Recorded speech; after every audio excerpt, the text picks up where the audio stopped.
Chers amis, bonjour. Je salue tous mes abonnés dans le monde entier, tous mes suiveurs.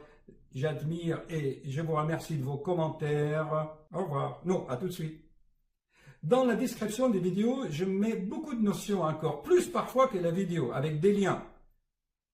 Prenez un peu de temps pour les lire et vous enrichir. À tout de suite. Chers amis, bonjour. Quelques mots pour introduire ma prochaine vidéo à propos d'une charmante jeune fille de la trentaine et le psychodrame qu'elle a vécu avec sa mère. Chers amis, souvent j'entends autour de moi et beaucoup de patients qui disent « Ah oui, docteur, mais c'est génétique. Mes parents, mes grands-parents ont ça, donc moi aussi j'ai ça. » Chers amis, je considère ces gens des ignares, des ignorants. Je suis extrêmement sévère avec, car leur ignorance ne leur permet pas de penser autre chose. Ils ont cette croyance limitante qui les bride. Certes, nous héritons beaucoup de choses de nos parents, mais rien ne t'empêche de le modifier. Ça s'appelle l'épigénétique. Chers amis, étant donné que nous sommes une conscience dans un corps, que j'appelle moi le scaphandre, certes, nous héritons des maladies génétiques, des programmes génétiques sur nos chromosomes de nos parents. Ça, c'est sûr. Mais n'oubliez pas que nous subissons ou nous sommes imprégnés aussi par l'éducation de nos parents. Les concepts, la philosophie, les manières, l'éthique, la manière de parler, de raisonner. On est tellement influencé par notre milieu familial, scolaire, environnemental, mais restons dans le cas précis de la famille. Donc, au total, nous héritons de nos parents des histoires physiques et des manières psychiques. OK ? Mais les ignares, je m'excuse, je suis extrêmement sévère et je suis impardonnable. Je ne pardonne pas à ces gens-là, paresseux en esprit, car leur ignorance des lois, je rappelle cosmiques, ou des lois tout simplement de la connaissance, c'est que selon la loi d'attraction des affinités et la loi logique de la réincarnation, ce sont eux qui se sont réincarnés dans ces familles-là, selon la loi d'attraction. Tu t'es incarné dans cette famille, c'est parce que tu es en affinité contraire chez ces parents-là.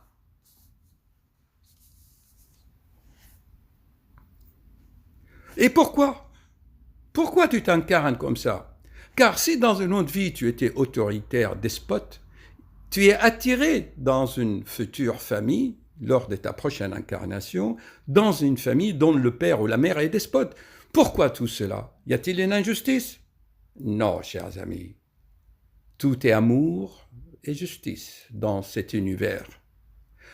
Puisque si tu es en sachant maintenant, si tu connais les lois de la création, tu sais maintenant, selon ce que je t'ai appris dans mes 600 vidéos, que tout vivant, toute vie, se divise en deux parties. Une partie consciente d'elle-même et une partie inconsciente. Et le but de la vie, c'est que tu deviennes autoconscient de tout. Que ta structure, ton noyau, devient à 100% autoconscient. Tu arrives dans ce monde à moitié inconscient, et le combat de la vie, avec courage, va te procurer la pleine autoconscience. Voilà. Voyons maintenant cette vidéo. Là, dans cette introduction, je vous ai tout donné vraiment. Et d'ailleurs, comme par hasard, j'ai choisi cette photo de ma vidéo 103. Ça sert à quoi? L'onde de la prise de conscience. Allons-y, voyons cette charmante jeune femme, étrangère à Paris, vivant seule, et comment elle souffre, et comment je l'ai en quelque sorte, je lui ai donné quelques repères, quelques panneaux d'indication sur son chemin de vie. Partagez, chers amis, partagez, partagez. Luttez à votre tour contre l'ignorance. Vous voyez, on se travaille comme ça. J'ai regardé quelques-uns. Oui, mais ce que vous devez regarder, pas quelques-uns, chers amis, bonjour. Nous allons démarrer une super vidéo chez une charmante et jolie, souriante patiente qui vient de la belle Tunisie, là-bas. Tunis, comment on dit, la verdure, Tunis al-Khadra, c'est ça? Oui, oui, oui. Bon, en fait, elle est catastrophée, mélancolique, avec un plein choc post-traumatique. Elle a vu décéder sa maman. On va en parler tout à l'heure. Il s'agit donc d'une jeune informaticienne qui connaît bien l'informatique et ce que j'essaie de lui expliquer, je l'ai déjà dit dans mes vidéos. Voici l'histoire, ça peut être utile pour tout le monde. Elle a vu donc sa maman décédée dans la salle de radiographie lors d'un examen pour faire un scanner et elle a ouvert la porte et elle a vu le radiologue en train de faire un massage cardiaque à sa mère. Et quand je parle de ça, ma jeune patiente a les larmes aux yeux, presque.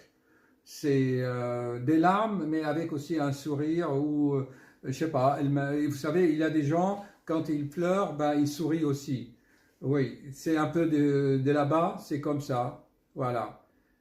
Bon, prenez des Kleenex, là, voilà. Et là, ce que je pose là, c'est vrai, écoutez-moi bien, mademoiselle, là, quand vous avez vos larmes, quelle est la pensée qui vient dans votre esprit, tout de suite, là, tout de suite? Vous voyez quoi? Quelle image? Il y a une image. Je veux cette image. C'est l'image. Quelle image? Quand il est en train de lui faire le massage? La mort, oui, son visage. Comment exactement? La mort, mais non, l'image précise, je veux. Quand elle essaie de me parler, c'est de me dire quelque chose. C'est au moment où elle quittait son âme, quittait son corps au service de réanimation. Ça veut dire qu'il est resté avec cette image qu'elle veut vous parler. Ouais. Et après? Et cette image revient toujours? Parfois, oui. Et quand vous pleurez, c'est cette image qui arrive. Oui. Donc en fait, c'est une image de séparation en fait. Oui.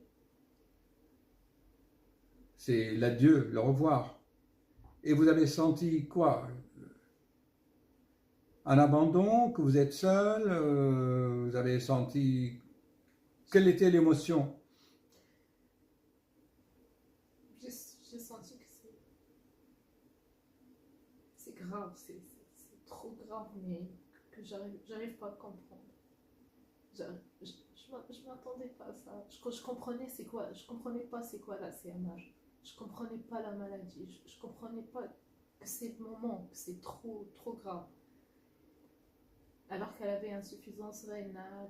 Donc, en fait, votre façon de réagir, c'est un processus intellectuel, alors que votre maman est en train de décéder, en train de rendre son âme, vous pensez au mécanisme de la CMH. Pas sur le coup, non, mais Oui. je pensais que je le savais pas, je l'ai pas anticipé. Je savais pas. On était à l'hôpital pour un scanner. La mort, c'est la dernière chose à laquelle je vais penser. Voilà, c'est toujours le même, si vous voulez, le même drame, c'est que l'être humain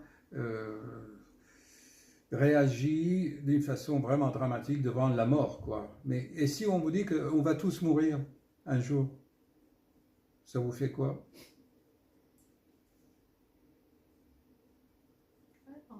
Bon, je pense que notre patiente, il lui faut un bon coach pour coacher, vous savez, pour aller encore plus loin. Moi, là-dessus, je connais quelques trucs de coaching. Alors, j'essaie quand même de lui donner encore beaucoup d'espoir, au lieu, par exemple, d'aller chercher ce que c'est cette cardiomyopathie hypertrophique, CMH, au lieu d'aller faire des examens génétiques pour voir si elle a le chromosome, si elle a l'hérédité de sa mère. Et qu'est-ce que vous avez fait encore? Elle fait des échographies. Non, j'ai pas fait. Ouais, d'accord. On a beau lui dire que si à l'échographie on ne trouve pas de CMH, c'est que vous ne risquez plus l'avoir. Mais étant donné que... C'est ça? Oui, mais en fait, c'est un cardiologue qui m'a dit ça. Les autres, ils m'ont dit que c'est... comment ça se développe. Oui, C'est pas qu'on on est né avec, oui. mais il peut apparaître à l'âge de 15 ans, 20 Donc, ans, ce 30 qu'il faut ans. savoir, c'est qu'il y a deux façons d'avoir cette cardiomyopathie, soit acquise, c'est-à-dire soit innée, c'est-à-dire on est comme ça, on a fait le programme, on a eu le programme, soit on le développe. Eh bien, il se trouve que tout à l'heure, à 15 heures, quand j'ai commencé mes consultations, c'est quelqu'un aussi qui a vu mes vidéos, qui est venu de très loin, et lui, il a cette cardiomyopathie hypertrophique, CMH. Vous savez comment il l'a développée? Non. Il n'était pas, Athlète? non, l'athlète c'est encore autre chose. Euh, il n'avait pas d'hérédité, ni sa mère, ni son père, mais il l'a développé quand même. Pourquoi? Parce que il est tout le temps anxieux, il est tout le temps stressé, il boit des boissons alcoolisées qui accélèrent le cœur, il est tout le temps dans la pollution, il fait 4 heures de métro pour aller à son travail, 2 heures aller, 2 heures retour. Donc il a 60 ans, il a fait ça, je crois, 30 ans, il va bientôt être à la retraite, je crois, 35 ans, dans 2-3 ans. Donc pendant 30 ans de stress, de pollution, de soucis, d'anxiété, et en plus, depuis quelques années, il fait le jeu vidéo, il est tout le temps assis sans faire une activité, sans se relaxer, eh bien il a développé donc une hypertrophie de ventricule gauche, il a développé les CMH. Donc ça, c'est une façon acquise d'avoir la maladie. Alors qu'il soit acquise ou héréditaire, innée, on va tous finir par mourir. Voilà. Ok, là, elle retrouve le sourire parce que là, ce que je vais lui dire, c'est au lieu d'aller chercher à comprendre les CMH, de se perdre dans la maladie, et du coup, eh ben, elle mange peu, elle fait des palpitations, il arrive au service des urgences, elle est en train de s'altérer sa propre santé à force de penser. En fait, quand on la regarde, elle a la mélancolie, vous avez vraiment, madame, vraiment un choc post-traumatique psychologique et il fallait vraiment vous aider avec un psychologue, avec un coach pour essayer que cette image de la mort, comme vous dites, en fait, c'est encore pas clair dans son esprit. Est-ce que c'est l'image de le revoir de sa maman, de l'avoir quitté ce monde, ou est-ce que c'est le mystère héréditaire de la CMH, comment ça va se développer, ou est-ce que parce qu'on n'a pas fait ce qu'il fallait, on ne lui a pas mis un défibrillateur, donc vous culpabilisez le corps médical, ou voilà, vous voyez, donc comme il y a une frustration, on devient agressif, on devient vindicatif, on en veut au corps médical, on en veut au monde, on en veut à l'hérédité, et pourquoi pas à Dieu, à ses anges, à ses prophètes, à la nature, à notre corps, on est comme ça. Mais quand je lui ai dit qu'il y a l'épigénétique, hop, là, c'est la surprise. Elle n'a pas cherché l'épigénétique, chers amis. Alors, c'est quoi l'épigénétique? Alors, l'épigénétique, chers amis, je vous l'avais dit, c'est qu'on peut bloquer, stopper l'expression d'un programme. Ok, c'est quoi la maladie héréditaire? C'est que tu as eu un petit segment au niveau de ton ADN, de chromosome. Ce petit segment, n'est-ce pas? C'est l'information.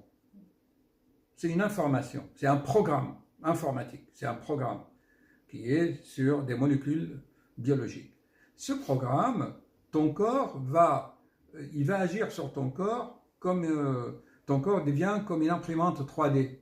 C'est-à-dire, elle va créer, former l'hypertrophie. Il y a l'information, il y a ton corps qui crée, qui va imprimer, créer une forme maladive. Or, les recherches en cardiologie du sport, notamment, que si on fait une activité sportive comme médicament, c'est-à-dire aller dans un club, transpirer, faire des efforts physiques jusqu'au stade de transpiration, nous allons produire des encéphalines, d'autres neurotransmetteurs pour éviter que ce programme soit exécuté. Tu peux installer un programme sur ton ordinateur, mais tu n'es pas obligé de l'exécuter. Est-ce que ça change quelque chose? Est-ce que vous êtes prête à faire ça? Oui. Et quoi encore? À pardonner au corps médical ou non? Non, ça... Parce qu'on n'y a pas mis le défibrillateur. Mais je pense que ce n'était pas exprès. Hein. ils ont fait en fonction de ce qu'ils savent. Voilà, ça c'est déjà une bonne chose. On a fait le maximum. Ils ont fait au degré de l'évolution. Ils ont estimé qu'à telle phase, voilà. Bien, est-ce que l'idée, le concept de l'épigénétique, ça vous parle? Est-ce que vous voulez l'exécuter ou faire quelque chose pour? Ou vous allez continuer à chercher le mal et aller pinailler sur la CMH, cette cardiomyopathie hypertrophique, vous allez faire la génétique. Supposons deux choses. Vous faites l'exploration génétique. Soit vous l'avez, soit vous ne l'avez pas. Si vous ne l'avez pas, vous allez devenir comment? Vous allez encore avoir les images de votre maman. Non, mais au moins, je ne vais pas avoir peur que... Pour vous. Vous allez pouvoir vous marier, avoir des enfants et vous n'allez pas transmettre les maladies. Et si vous l'avez, qu'est-ce que vous allez faire? Vous arrêtez de vivre. Non, mais peut-être voir des solutions. Mettre un défibrillateur déjà pour éviter la récardiation. Vous voyez, chers amis, ça c'est très important. Ça fait 1 heure que je lui explique, mais elle a déjà sa conception, elle a déjà son idée. Elle veut mettre le défibrillateur que sa mère n'a pas eu. Non, non. Si. Comme on ne l'a pas mis le défibrillateur à sa mère, elle va le porter même s'il n'a pas la cardiomyopathie, elle a même juste le programme. Non, mais je ne veux pas que ça soit trop tard. Voilà, donc elle veut faire ce qu'on n'a pas fait à sa mère. Mais j'ai commencé à chercher à propos de la CMH, c'est surtout après ma tachycardie. Elle a fait la tachycardie, mais je viens de vous dire que cette tachycardie, je fais 36 vidéos là-dessus, elle est secondaire à beaucoup de facteurs, notamment les 4 facteurs noirs, les idées noires, le vêtement noir. D'ailleurs, tout à l'heure, j'ai fait une vidéo sur l'aura et de la personne, et là, madame, il est habillé en noir et en gris. Voilà. Donc, on vient, vous voyez, ce que le patient n'arrive pas à intégrer, à faire la synthèse, à faire les liens. On vient de dire que la CMH peut être secondaire acquise à cause de la tachycardie émotionnelle, de stress. Vous pouvez la construire vous-même. C'est votre corps qui le construit, mais sans le programme. D'accord? C'est une imprimante qui a un autopilotage. Il va se fabriquer toutes les maladies que vous voulez. Il y en a qui se fabriquent les polyarthrite rhumatoïde. Il y en a tout à l'heure quelqu'un qui s'est fabriqué un diabète. L'autre, il se fabrique une tumeur dans les ovaires. L'autre, chacun fabrique ce qu'il veut. Ton cœur, c'est une imprimante 3D. Elle imprime. Soit elle imprime avec ta volonté, le bonne santé, les biens. Soit tu laisses, il imprime tout ce que tu captes de mauvaises pensées, de ton environnement, de tes fréquentations, de tes pensées négatives et noirâtres. D'accord? Vous voyez, on a beau lui dire qu'il y a l'épigénétique, qu'elle peut neutraliser cela. Non, elle veut. Vous voyez, je viens de lui dire qu'en faisant du sport, elle peut empêcher l'exécution de ce programme. Je viens de lui dire, mais non, elle n'a pas intégré encore cette idée qu'avec le sport, selon les dernières découvertes scientifiques que les cardiologues ont fait avec des publications scientifiques, qu'on peut, avec l'activité sportive et certainement l'alimentation, on peut bloquer, inhiber l'exécution d'un programme génétique. Ça, c'est prouvé, c'est scientifique. Bien, alors maintenant, vous voyez, c'est qu'elle a son idée en tête, c'est comme ça, elle n'a pas intégré encore les nouveaux concepts que je viens de dire de l'épigénétique. Parce qu'elle est déprimée, parce qu'elle est mélancolique, et quand on est triste, on ne veut pas admettre, on ne veut pas changer de point de vue. Ça viendra. Alors maintenant, on va parler de l'autre aspect qui est acquise. Ça veut dire tu fabriques, tu crées ça. Et comment tu le crées? Regardez, d'abord, elle a une posture comme ça. Elle est devant l'ordinateur 8 heures par jour. Oui. Voilà. Et donc ça crée des maladies. Voilà. Bon, à méditer tout cela, je vais lui faire l'échocardiographie pour la rassurer et j'espère qu'elle va regarder bien cette vidéo, analyser, méditer, prendre des notes avec tout ce qu'on a dit en 2 mots. Il y a 2 façons pour lutter ça. Vous avez le gène qui crée cette CMH, cette cardiopathie, vous la neutralisez par le sport. D'accord? Vous pouvez aussi créer vous-même la CMH par votre mode de vie, parce que vous êtes devant l'ordinateur 7 heures par jour, assise là devant l'écran, elle a commencé déjà à avoir des troubles visuels, donc vous pouvez aussi développer. Et donc le traitement pour les deux, c'est quoi?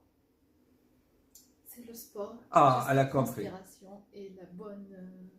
Hygiène de vie, mentalité, voilà. Est-ce que c'est clair? Ça veut dire que le sport qui va générer l'épigénétique, vous voyez, ce qu'il faut, eh ben, il est valable pour les deux, pour votre profession actuelle et pour l'hérédité. Donc, d'une pierre, deux coups. J'espère que cette patiente... Ah ben, on a fait exactement 15 minutes. Bon, voilà, chers amis, je prends le micro à la main parce que tout à l'heure, j'ai eu un petit incident. On continue à propos de notre jeune patiente. Je viens de lui faire l'échographie. L'échographie est strictement normale. Elle n'a pas de la cardiomyopathie hypertrophique dont elle craignait tellement.